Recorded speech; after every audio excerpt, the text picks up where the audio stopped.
오늘의 사연 시작합니다. 안녕하세요. 저는 30대 중반의 평범한 미혼 남성입니다.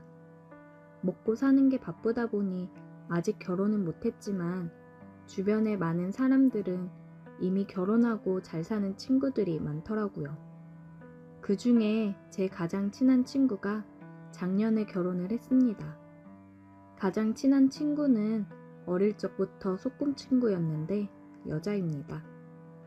저희 양쪽 부모님들도 서로 친구라서 임신도 같은 시기에 하고 출산했다고 하더라고요. 어릴 적부터 나중에 크면 둘이 결혼을 시킨다는 말씀을 자주 하셨는데 아무래도 태어나서부터 친구로 지내는 기간이 길어서 그런지 그냥 정말 가족 같은 친구지 이성으로 느껴지지는 않더라고요. 서로의 집을 오가면서 밥도 같이 먹고 한 방에서 잠도 같이 자고는 했습니다. 그렇다고 해서 무슨 일이 일어난 적이 없습니다. 저도 이 친구를 여자로 생각하지 않았고 이 친구도 저를 남자로 생각한 적이 한 번도 없었어요. 그런데 문제는 성인이 되고 나서 조금씩 생기기 시작했습니다. 처음엔 제가 먼저 이 친구를 좋아했어요. 군대 가기 직전이었는데 당시에 만나던 여자친구와 헤어지고 이 친구가 저를 많이 위로해 준 적이 있습니다. 매일 밤 술에 쩔어서 살았는데 항상 옆에서 같이 술 마셔주고 흔들리는 제 마음을 다독여 주었어요. 그러다가 한번 우리 둘 다 술이 많이 취한 적이 있었는데 그녀를 집으로 데려다주는 길에 아파트 정문에서 뽀뽀를 한 적이 있습니다. 지금 생각하면 참 순진하고 웃긴 일이었지만 오랜 시간 친구로 지냈던 우리가 입을 맞췄다는 사실만으로도 정말 큰 충격이었어요. 하지만 깊은 키스까진 아니었고 그냥 뽀뽀였어요. 그녀에 대한 제 마음을 확인하고 싶었고 만약 여기서 그녀가 제 스킨십을 거부한다면 앞으로는 절대로 여자로 생각하지 않겠다는 마음이기도 했었습니다. 하지만 거부하진 않았어요. 서로가 처음이라 어색하긴 했지만 분위기는 둘 다 좋았습니다. 제가 당시에 술도 술이었고 가로등 불빛 아래에서 본 그녀의 모습이 정말 예뻐 보였습니다. 뽀뽀를 하고 나서 둘 다 어색해했지만 그녀도 싫어하진 않더라고요. 하지만 군대 입대를 일주일 남겨놓은 상황이라 사귀자는 말은 차마 못하고 나중에 전역하고 나서 다시 생각해보자고 해두고 군대를 들어갔습니다. 그리고 휴가 나와서 항상 만나서 예전처럼 놀았어요. 마치 그 뽀뽀 사건이 없는 일인 것처럼 어색함 없이 즐거웠습니다. 저도 그녀에게 호감이 있었고 그녀도 그런 것 같았어요. 군대 전역하기만을 기다리면서 전역하고 나면 진지하게 고백하고 사귀어야겠다는 생각으로 하루하루를 보냈습니다. 하지만 진짜 이게 무슨 일인지 제가 말년 휴가를 나왔을 때 그녀가 남자친구가 생겼다는 말을 하더라고요. 제가 딱히 저를 기다려달라고 말한 적은 없지만 서로 어느 정도 같은 마음일 거라고 생각했던 제가 바보가 된 순간이었어요. 사실 그 전까지 그녀가 남자친구를 만들지 않는 게 이상했어요. 키도 165 정도의 늘씬한 몸매였고 얼굴도 대부분 남자들이 다 좋아할 만한 귀엽고 예쁜 얼굴이었어요. 그러다 보니 대학교 신입생 때부터 저와 가장 친하게 지내는 그녀를 소개시켜 달라고 하는 친구나 선배들이 엄청 많았습니다. 그 전까진 한 번도 의식한 적 없는데 남들이 다 그녀가 예쁘다고 하니까 정말 이쁘긴 한가 보다 정도로만 생각했죠. 어쨌든 그렇게 한 번 엇갈리기 시작하니까 계속 더 엇갈려 갔습니다. 저도 바로 다른 여자친구를 만들었고 우리 둘 다 새로운 사람을 만났다가 헤어짐을 반복했지만 둘 다 동시에 솔로가 된 적은 없었어요. 우린 서로 만나는 사람이 있었지만 연락을 뜸하게 한 적도 없습니다. 자주 만나서 둘이 술도 마시고 손잡고 길거리를 걸어 다니기도 했어요. 그냥 친구로서 그럴 수 있다고 생각했습니다. 어쩌다가 술을 진탕 마신 날에는 그녀도 저도 서로 누가 먼저랄 것도 없이 키스를 하고 안은 적도 있어요. 마치 머릿속에 스위치가 켜진 것처럼 주기적으로 한 번씩 서로를 강하게 원하는 날이 있더라고요. 하지만 그래도 절대로 사귄 적은 없습니다. 우리의 관계가 서로의 애인에게 걸려서 헤어진 적은 있지만 그래도 우린 그저 친구 사이라고만 생각했어요. 너무 오랜 친구고 키스 정도, 술 먹고 스킨십 정도는 할 수 있는 게 아닐까 싶었고 아무래도 서로 원하고는 있지만 만약 사귀게 되었다가 헤어지면 정말 우리 관계는 끝이라는 생각에 둘 다 겁을 먹었던 것 같습니다. 그러다 그녀가 지금의 남자를 만나고 연애한 지 1년 반 정도 지난 작년에 결혼을 하게 되었습니다. 가장 친한 친구의 결혼이었고 결혼을 결심한 이 친구를 이제 정말 친구로서 생각하고 진심으로 축하하고 친구의 행복을 빌어주었습니다. 남자도 직업도 좋고 괜찮아 보여서 행복하게 잘 살 줄 알았어요. 하지만 둘의 결혼 생활은 순탄치 않았습니다. 남자는 지독한 의처증이었고 제 친구가 회사 생활하면서 연락하는 남자들도 못마땅해하며 의심을 하기 시작했어요. 그리고는 가끔 손찌검도 했다고 하더라고요. 그리고 나중에 알게 된 사실이지만 그 남편의 의심의 대부분은 바로 저를 향한 의심이었어요. 제가 자기 아내와 너무 친하게 지내니까 불안해했습니다. 정작 우리는 그 남자가 의심을 하든 말든 예전처럼 자주 만나서 놀았기 때문에 아마 더 화가 날 수도 있을 거라 생각해요. 그러다 보니 정말 자주 부부싸움을 하더라고요.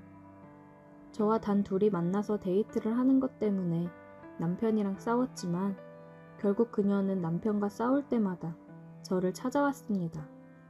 같이 술 마시면서 고민을 들어주다 보면 항상 그녀가 울면서 끝이 났어요. 그때마다 너무 불쌍하고 안타까운 마음이었습니다. 우리 사이를 이해하지 못하는 남편도 좀 답답했어요. 기왕 결혼했으면 행복하게 잘 살아야 하는데 슬퍼하는 모습을 보니까 이럴 거면 차라리 나랑 결혼하고 살았으면 행복했을 텐데 싶더라고요. 헤어지라고 하면 이혼하기 무섭다고 하고 남편이랑 살기 싫다고 울고불고 하다가도 결국엔 집으로 돌아가 버렸습니다.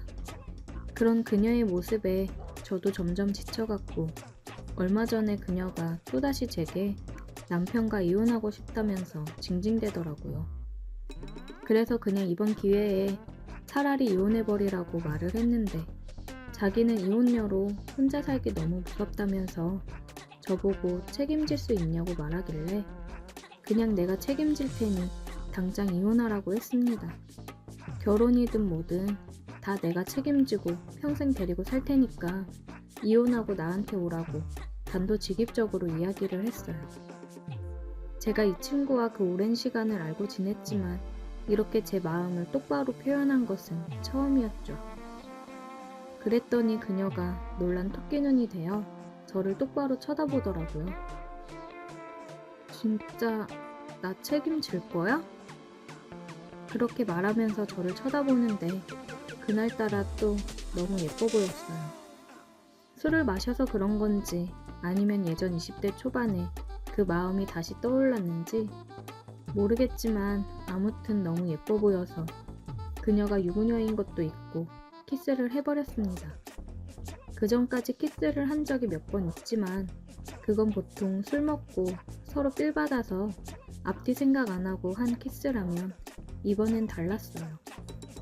그녀도 사실 저를 좋아하고 있었다면서 더 적극적으로 들어왔습니다. 옛날부터 서로의 집에는 자주 놀러 갔었지만 그날 그녀를 제가 혼자 사는 집으로 데려왔을 때 이미 우리는 소꿉친구가 아니었어요. 이젠 더 이상 친구 사이로 돌아갈 수가 없게 되어버렸습니다.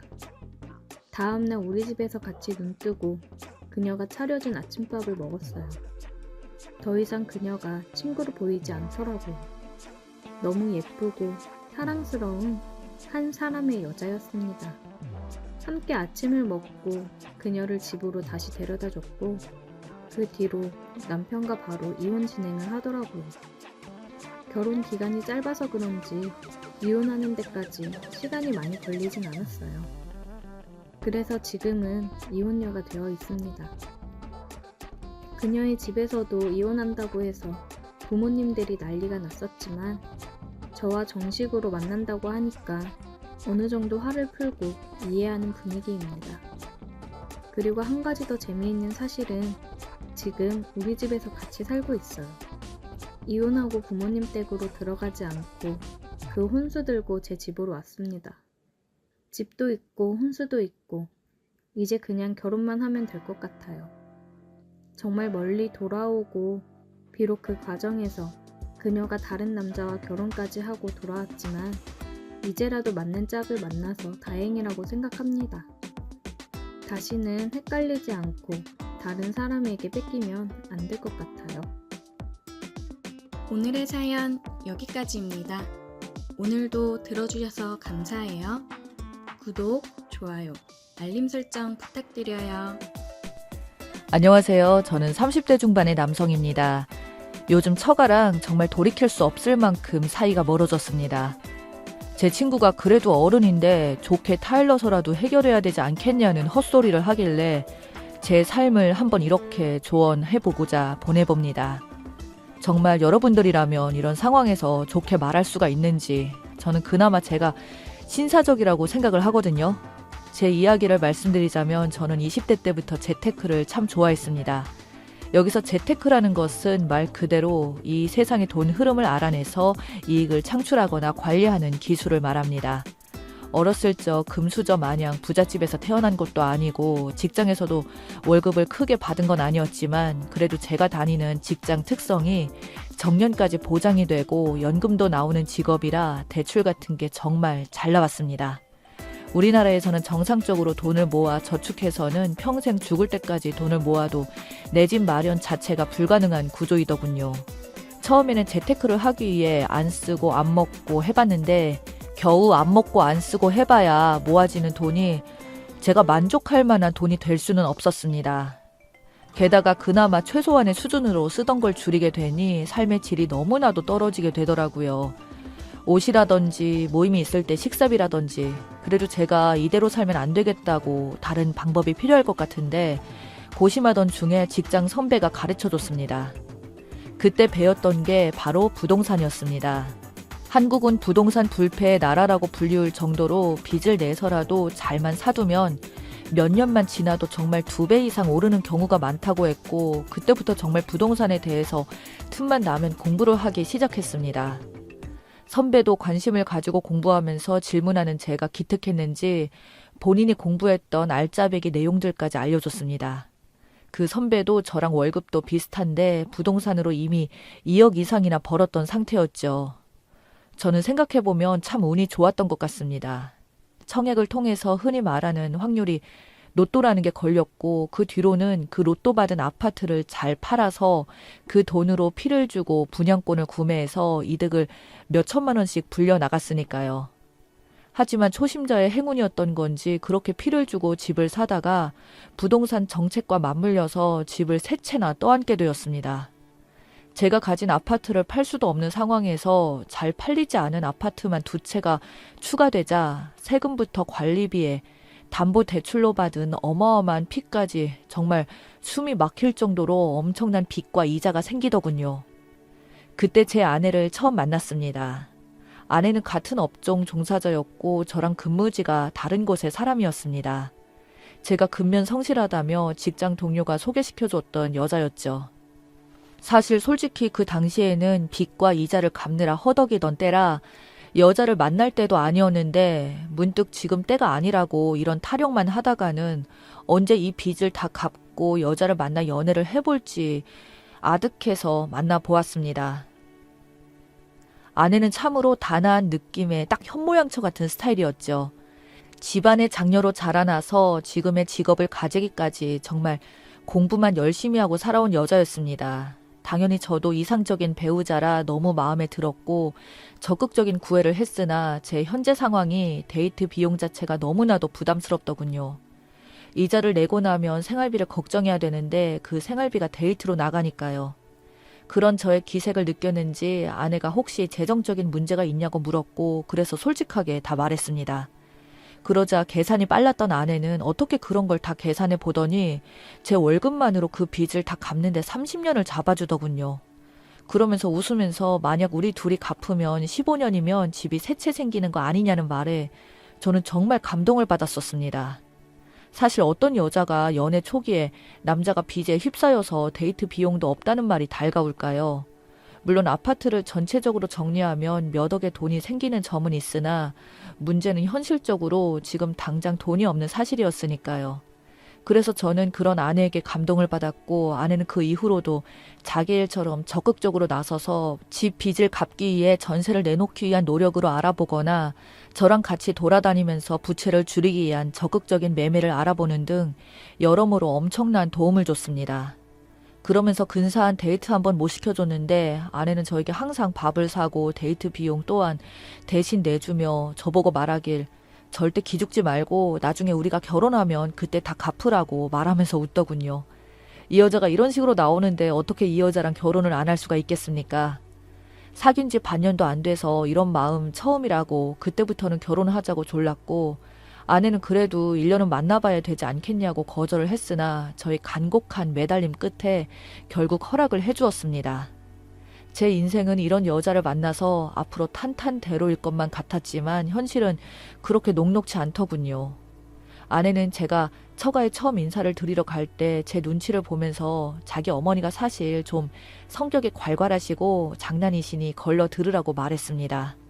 그래서 저는 아내의 부모님이니 나름 신사 같은 이미지만 생각하고 갔는데 장모는 처음 본 날부터 진짜 무슨 뚜쟁이 아줌마 마냥 제 재산은 얼마고 실제 빚은 얼마고 집은 몇 채이고 부모님의 재산은 어떻게 되는지 하나하나 꼬치꼬치 묻더군요. 장모님이 하는 일은 마트 캐셔였어요. 솔직히 직업 비하는 안 하고 싶었는데 저랑 아내가 하는 일이 돈은 많이 못 벌어도 사회적 지위도 있는 안정적인 직장인데도 저희보다 돈도 적게 버시고 언제 그만둘지도 모르는 일 하시면서 저보고 글쎄 그 돈 벌어서 남편 구실은 제대로 하겠냐며 타박을 하시는데 저는 좀 어이가 없더군요. 정말 마음 같아서는 장모님에게 말하길 그럼 제가 지금 하고 있는 일 당장 때려치우고 사업이나 하라는 소리냐고 말하고 싶었던 게 목 끝까지 나왔었지만 처음 뵙는 것도 있으니 일단 꾹 참았습니다. 아내는 또 살면서 장모님께 얼마나 쥐잡히듯이 살았는지 옆에서 별말을 못하고 있었습니다.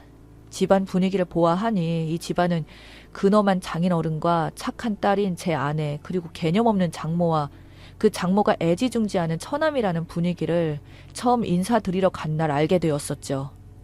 그 부분이 신경이 은근히 쓰였으나 아내는 정말 뭐 하나 빠질 데 없이 너무 좋았기에 결혼을 진행했습니다. 결혼을 준비하게 되면서 알게 된 사실인데 잘난 것 하나 없는 망나니 놈인 처남은 자기 편만 드는 장모 때문에 제대로 망나니로 자라났고 혼자 스스로 성장한 아내는 장모와 처남의 돈줄이었더군요. 결혼하면서부터 모아둔 돈이 거의 없다는 말에 눈치를 챘었습니다.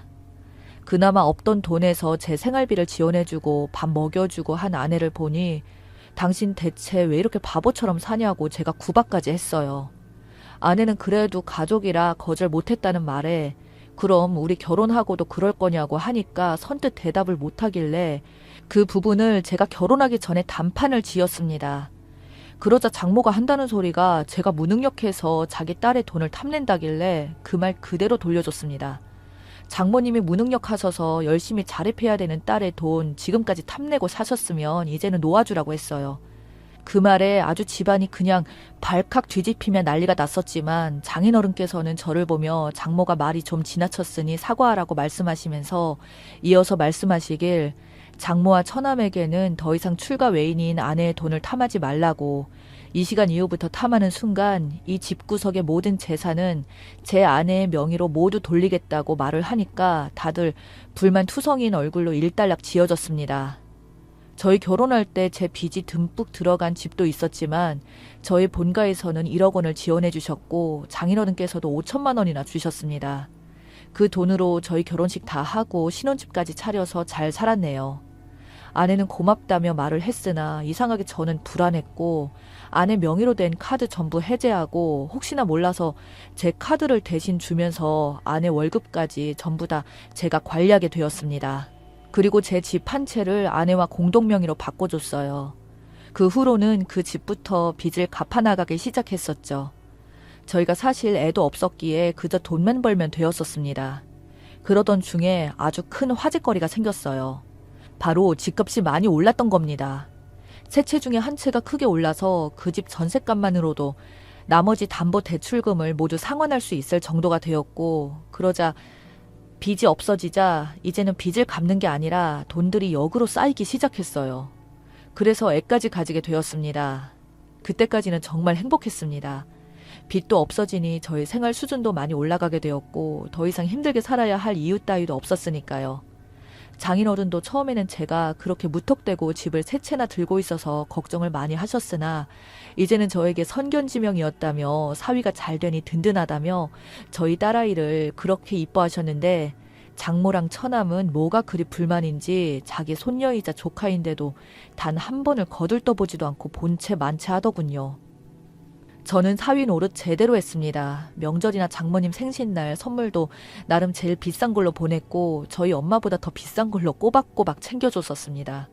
아내도 그걸 알고 항상 내심 미안해했고요. 저희 부모님께는 장모의 성향을 말했더니 항상 장인어른보다 더 좋은 걸로 챙겨주라고 말씀까지 해주셨거든요. 그래도 장모랑 저희 사이는 안 좋았어요. 그러던 중 어느 날부터 장모님이 은근히 목소리로 저에게 전화가 와서 자기 집에 한번 들리라고 하더군요. 생각해 보십시오. 5년이 넘는 기간 동안 손녀가 태어나도 연락 한 번 없던 인간이 어느 날 갑자기 저희 엄마 마냥 제 몸을 극진히 걱정하며 날 잡고 자기 집에 와서 맛있는 거 먹으라고 말을 하는데 그게 마냥 좋게 들리겠습니까? 저는 당연히 불길한 의심부터 들어서 아내에게 말을 하자 아내 역시도 안색이 안 좋았지만 저희 둘 다 그 집에 갔었습니다.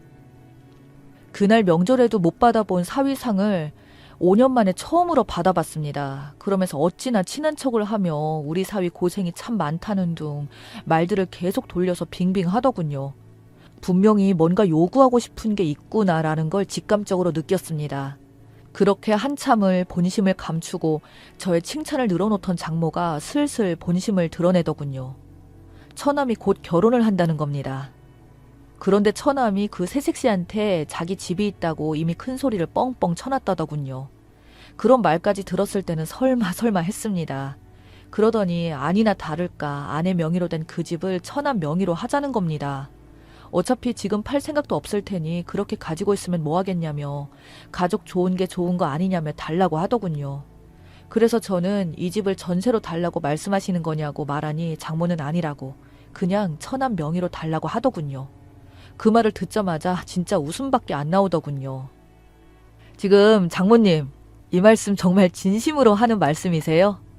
라고 웃으면서 말하니까 장모는 갑자기 기분이 팍 상했다는 표정을 짓더니 장모가 말하는데 그 웃음은 뭐냐고 말을 하더군요. 그래서 저도 정말 말 같은 이야기면 저도 진지하게 듣겠는데 제가 대체 왜 처남 결혼하는데 저희가 피땀 흘려 번 돈을 줘야 하냐고 되물으니 솔직히 그거 피땀 흘리지 않지 않았냐고 어쩌다 운 좋게 아파트값 올라서 대박 맞은 거면 도와줄 겸 줘도 되지 않냐며 갑자기 고래고래 소리를 지르더군요.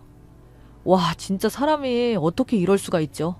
그래서 저는 그럴 마음 죽어도 없다고 앞으로 이런 걸로 부를 거면 2번 다시 부르지 말라고 딱 잘라 이야기하고 아내와 다시 돌아왔습니다. 그 이후 두고 보자는 장모와 처남 그리고 얼마 지나지 않아 진짜 결혼을 한다더군요. 그때부터 사실 좀 찜찜했었거든요. 저 허세 좋아하는 인간들이 어떻게 집도 없는데 결혼을 과연 어떻게 할까 해서요. 아니나 다를까 상견례 자리에서 저희는 합의하지도 않았던 집이 처남 집이 갑자기 되어 있었고 새 며느리로 들어오기로 한 사람은 제 아내에게 형님 덕분에 좋은 집 얻어서 정말 감사하다는데 제가 어이가 없어서 그 자리에서 바로 퍼부었습니다. 대체 뭘 믿고 이런 인간이랑 결혼하는지 모르겠는데 장모나 처남 둘 다 사기꾼이라고요. 그러자 상견례 자리는 정말 아주 개판 난리가 났었죠. 저는 신경 안 쓰고 연달아서 그대로 싹 다 말했어요. 사실 우리는 집 준다고 한 적도 전혀 없었고 자기들끼리 그냥 북치고 장구치고 이렇게 몰아가기로 저희가 집을 준에 만에 하는 것 같은데 그쪽들도 지금 사기 당한 거고 우리도 사전에 전혀 동의한 적 없는 내용을 이렇게 말하는 게 사기꾼이지 아니면 누가 사기꾼이겠냐는 말에 상견례는 완전 파탄이 났습니다. 장모는 제가 그 자리에서 그렇게 대놓고 대담하게 말할 줄은 몰랐는지 얼굴이 시뻘개져서 저를 보고 호로자식이라며 소리를 고래고래 질렀고 장인어른도 이런 사실을 처음 알았는지 노발대발했었죠. 결국 그날 상견례 싹 다 엎어지고 나서 처남이랑 예비신부는 결혼식도 파토났고 장모랑 처남은 장인어른 집에서 쫓겨났다고 하네요. 그 이후로도 장모와 처남에게서 제 아내한테 온갖 협박이 적힌 문자가 왔었고 전화까지 하길래 저는 아내 휴대폰까지 바꿔줬습니다. 그리고는 처남과 장모한테 한 번 더 이딴 식으로 연락하면 바로 경찰에 신고해서 부모 자식 간의 연까지 끊어버리게 할 거라니까 그제서야 좀 잠잠해지더군요. 살다 어쩜 이런 인간들이 제 천사 같은 아내의 가족인지 치가 떨립니다. 그런데 여기서 더 웃긴 건 아무것도 모르는 지인들입니다. 주변 지인들은 저보고 아무리 그래도 그렇지 어른들한테 그러면 되냐고 결혼식까지 파토내게 했냐면서 저한테 훈계를 하는데 너나 잘하시라고 말해줬네요.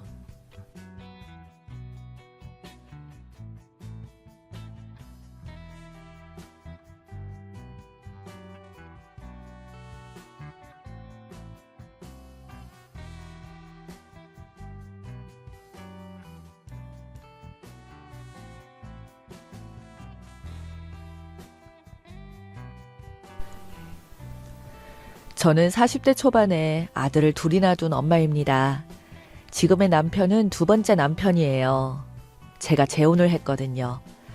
아들들도 모두 중학교에 들어가다 보니 시간이 남아 돌아서 큰돈에 욕심내지 않고 해보자는 생각으로 집 근처에 아담한 카페를 열었습니다.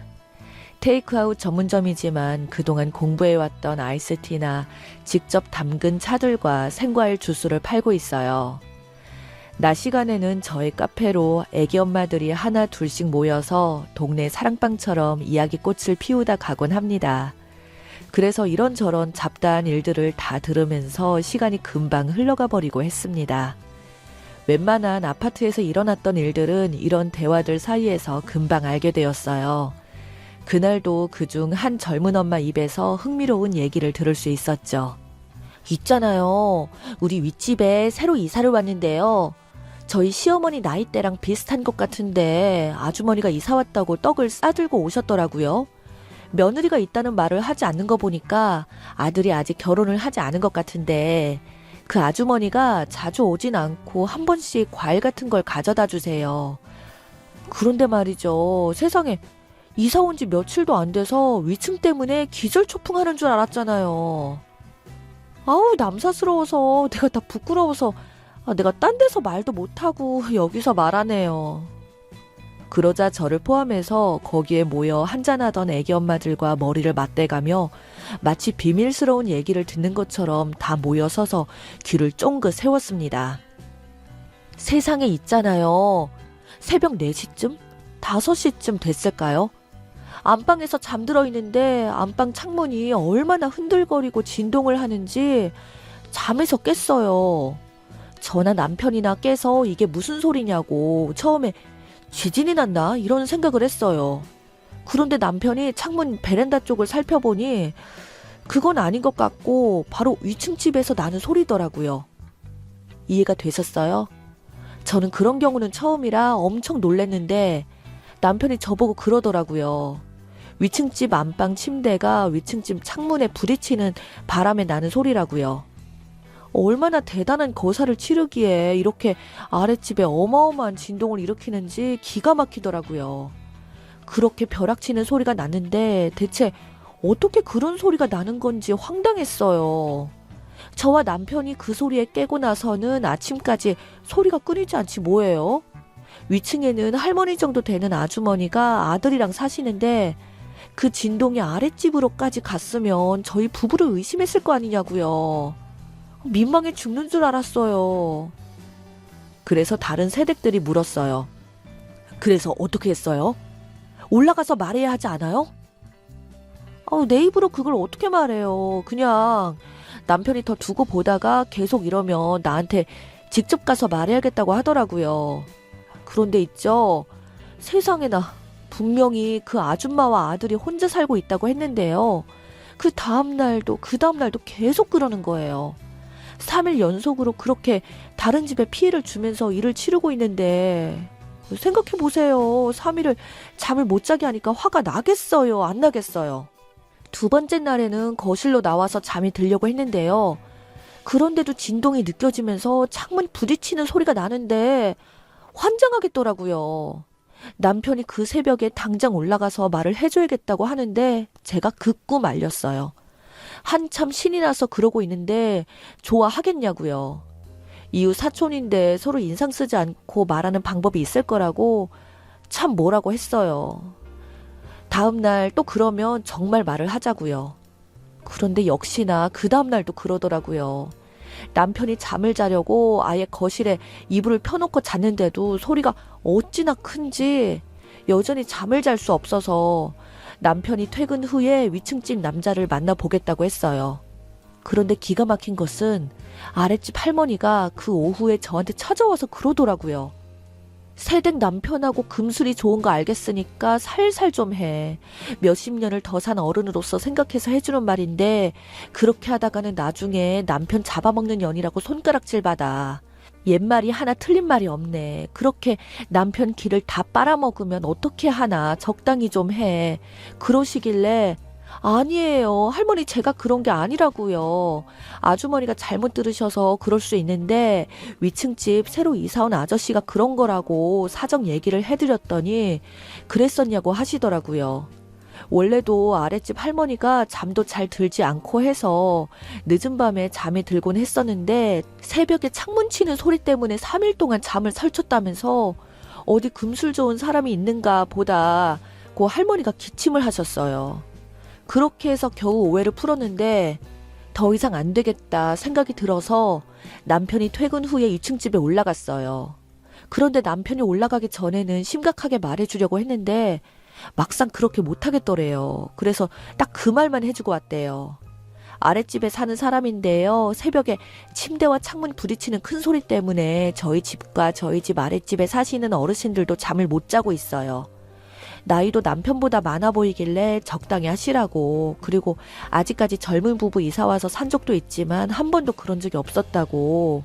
서로 이웃 간에 예절 차린다고 해서 못되게 말은 못하고 그냥 침대만 창문에서 멀리 떼어놓고 자라고 했대요. 그랬더니 뭐라던가요? 처음엔 뭔 말인지 멍 때리는 것 같더니 그냥 미안하다. 그래서 그냥 내려왔대요. 그 다음날부터는 조용해졌고요. 그런 얘기를 하고 있는데 갑자기 어떤 나이 지긋한 아주머니가 카페로 들어왔습니다. 그런데 깜짝 놀랐어요. 저희 전 시어머니였거든요. 카페로 들어오신 그 아주머니를 보고서 아까 말하고 있던 그 젊은 새댁이 아는 체를 하더라고요. 어머, 아주머니! 호랑이도 제 말하면 찾아온다고 했던가요? 딱 그랬습니다. 아, 새댁, 마침 잘 만났네. 그렇잖아도 새댁집을 갔는데 없어서 여기서 커피 한 잔 마시다가 가려고 했어. 다름이 아니라 우리 아들이 다른 집으로 이사를 가자길래 온 지도 일주일밖에 안 됐는데 이사를 가자면서 층간소음 때문에 방음이 잘 안 되는 것 같다고 다른 곳으로 가자고 보채는데 이사 가는 것이 보통이 아니잖아. 그래서 말인데 혹시 새댁이 우리 아들한테 뭐라고 했어? 그 젊은 새댁은 순간 당황해했습니다. 왜요? 아드님이 뭐라고 했는데요? 아니, 아들이 뭐라고 하진 않고 그냥 층간소음이 심한 것 같다면서 그러길래 알다시피 우리 아들네 집이 꼭대기층이라서 우리 집밖에 없잖아요. 그래서 혹시 새댁네가 뭐라고 했었나 해서 말이야. 그러자 옆에 있던 새댁들이 사실대로 말씀을 드리라고 하니까 진짜로 사실대로 말을 하더라고요. 그랬더니 노발대발했습니다. 우리 아들이 이혼하고 아직까지 혼자 살고 있는 것도 서러운데 무슨 말을 한 거예요? 어쩌다 그런 소리가 난 거겠죠. 그래서 제가 그 타이밍에 아는 체를 했습니다. 누구신가 했더니 오랜만이네요. 그렇죠. 저를 쳐다보고 전 시어머니가 깜짝 놀라면서 그러더라고요. 너를 여기서 보내? 네, 보시다시피 여기 카페 주인이에요. 아드님도 여전한가 보네요. 뭐 드시겠어요? 그랬더니 그냥 됐다면서 나가버렸습니다. 이제껏 하던 말들을 다 들었을 거라고 생각했는지 무안했나 보더라고요.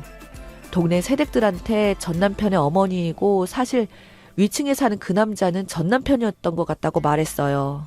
다들 놀라서 웃고만 있었습니다. 함께 살 때도 꼭 새벽마다 그 진상을 떨더니 변한 게 없다고 말해줬더니 다들 놀랐다고 하더라고요. 하필 내가 사는 이쪽 동네로 이사를 오다니 재수 온 붙은 것 같았어요. 예전이나 지금이나 다른 사람들의 필요로 하지 않고 살고 있는 저 모자가 참 한결같다는 생각에 한숨이 나오더라고요. 생각하기도 싫지만 전 남편과의 결혼 생활은 그리 행복하지 못했습니다. 결혼한 지 딱 3년 만에 이혼했어요. 이유는 아들의 문제로 불임인데도 인정하지 않고 제가 친척들한테 소문을 냈다는 이유로 이혼을 시켰던 사람입니다. 오히려 친척분들한테 제가 문제가 있어서 아기를 못 가지는 거라고 말을 하고 다녔어요. 그러면서 갖은 구박을 다 했습니다. 자기 아들이 불임이라는 사실을 말하고 다녀서 자존심 상하게 했다며 그런 며느리는 필요 없다면서 몸만 나가라고 노래를 불렀습니다. 전 그저 사실을 사실대로 말했을 뿐인데 자기 아들을 위해서 거짓말로 며느리가 문제가 있어서 버립니다 하고 떠들고 다녔어요. 제가 이혼하지 않을 이유가 없었죠. 몸만 나가라고 했지만 저는 소송을 해서 받을 건 다 받고 나왔습니다. 저한테 독한 것이라고 하더군요. 낯짝이 두꺼워도 사람이면 다시는 내 앞에 나타나지 않겠지 생각했죠. 그런데 사람이 아니었나 봅니다. 다시 내 앞에 나타났습니다. 저의 두 아들이 학교가 끝난 후에 저희 카페로 들리는 것이 일상입니다. 어느 날 저희 큰아들이 카페에 들어오면서 저에게 그러더라고요. 엄마, 이상한 할머니가 계속 나를 쳐다봤어. 왜 그러냐고 했더니 엄마가 여기 카페 주인이냐고 물었어. 지금도 밖에서 이쪽을 쳐다보고 있어. 그래서 바깥을 내다봤더니 아이고, 전 남편 어머니였어요. 어이가 없어서 제가 나서서 기웃거리는 전 남편의 어머니에게 말했습니다. 무슨 일이세요? 그랬더니 제 손을 덥석 잡고 그러더라고요.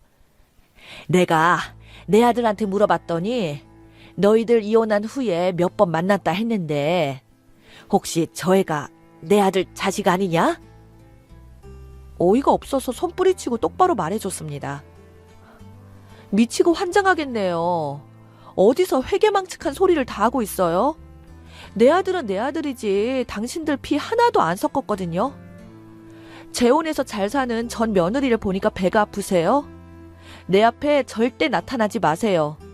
하고는 재수없다고 하고는 굵은 소금 한 바가지를 카페 앞에다 뿌렸습니다.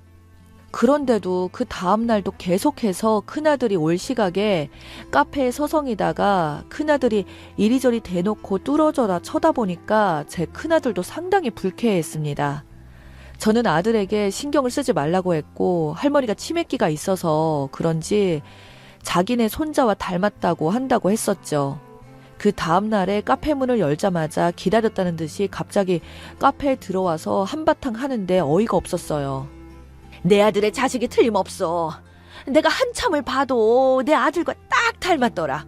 내가 네 남편한테 말하기 전에 네가 알아서 내 손주 돌려다오. 저는 더 이상 대꾸할 가치를 느끼지 못하고 무조건 나가라고 쫓아내는데 제 앞에서 무릎을 꿇고 빌더라고요. 아가, 미안하다. 내 아들이 너랑 헤어진 후에도 저렇게 혼자서 외롭게 살고 있는 것도 억울한데 내 아들도 남들처럼 자식 키우면 안 되겠니?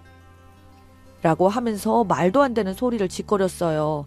그래서 저는 전 남편이 어떻게 자식을 가질 수 있겠냐고 알아듣게 말해주고 나가라고 했지만 소용이 없었습니다. 남자가 불임이어도 만에 하나 임신할 수도 있다면서 제 큰아들이 자기 손자라면서 생떼를 썼습니다. 아침 장사에 보통 폐를 끼치는 게 아니었어요. 동네 장사인데 이러다가 이상한 소문에 휘말리고 말겠다는 생각이 들었습니다. 그렇잖아도 하필 새벽에 그 진상을 떠는 남자가 전 남편이란 사실도 알려졌는데 이젠 전 시어머니가 찾아와서 이렇게 말도 안 되는 소리를 하고 있으니 진상도 이런 진상모자가 아니란 생각을 했습니다. 전 남편과 이혼 후에 한 번도 만나본 적도 없었는데 만났다고 했다고 한 것도 이해가 되지 않았습니다. 할 수 없이 경찰에 신고했고 또 한 번 찾아와서 그런다면 법적으로 책임을 묻겠다고 했어요. 경찰서에서도 끝끝내 제 큰아들이 자기 손자라고 그러더랍니다. 결혼을 한 번 잘못했더니 이렇게 피곤하구나 라고 생각했습니다. 그 다음날 저녁에 전 남편이 커피를 마시겠다고 찾아왔습니다. 자기 어머니 일은 사과한다고 하면서 사실은 어머니가 정신이 오락가락 하셔서 저와 이혼 후에도 계속 함께 살았지만 할 수 없이 자기 집과 동생 집에 지내고 있다고 했습니다. 저와 이혼한 후에도 재혼하지 않고 사는 아들을 보면서 깊은 시름에 빠졌고 우울증에 시달렸다고 했어요. 자식을 못 낳는다고 소문이 나서 누구 하나 줄을 서는 사람이 없었다고 했습니다. 차라리 저랑 이혼시키지 않고 애를 입양해서 자기 자식처럼 아무도 모르게 키울까 그랬다고 늘 후회했다더군요. 그래서 정신이 온전치 않아서 이혼한 전 며느리가 낳은 아들이 친손주인 것처럼 착각하신 거라고 했습니다. 요양원에 보내는 것보다 가족들과 함께 지내면서 서로 소통하고 살면 더 나빠지지 않는다고 해서 요양원에 보내지는 않고 있는데 어쩔 수 없이 요양원에 보내드렸다고 했어요. 그리고 뜻밖의 말을 했습니다. 믿거나 말거나 새벽에 창문 부딪히는 듯 했던 그 진동 소리는 전 남편의 어머니가 새집 이사 와서 애군을 쫓는다면서 주문을 외우면서 방망이질을 했다고 했는데 침대 위에서 했기 때문에 설마 하니 그렇게까지 소리와 진동이 갔을 거라고는 미처 생각지 못했다고 했어요. 아무튼 아랫집에도 말은 했다고 했지만 오해하는 부분이 있는 것 같아서 이사를 간 후에도 아랫집 할머니에게 잘 전해달라고 했습니다. 저는 혹여라도 다시 카페에 어머니가 찾아오지 못하도록 해달라고 부탁을 했습니다. 알았다고 하면서 돌아서는 어깨가 축 처져 있는데 참 안 되어 보였습니다. 아마도 전 남편의 어머니가 아들의 불임 때문에 이렇게 아들이 자식도 없이 불행하게 산다고 생각해서 이상한 미신에 빠져서 주문을 했었던가 싶었습니다. 그 후론 전 남편에게서는 아무런 연락도 없었고 전 남편의 어머니도 제 앞에 얼쩡거리지는 않았네요.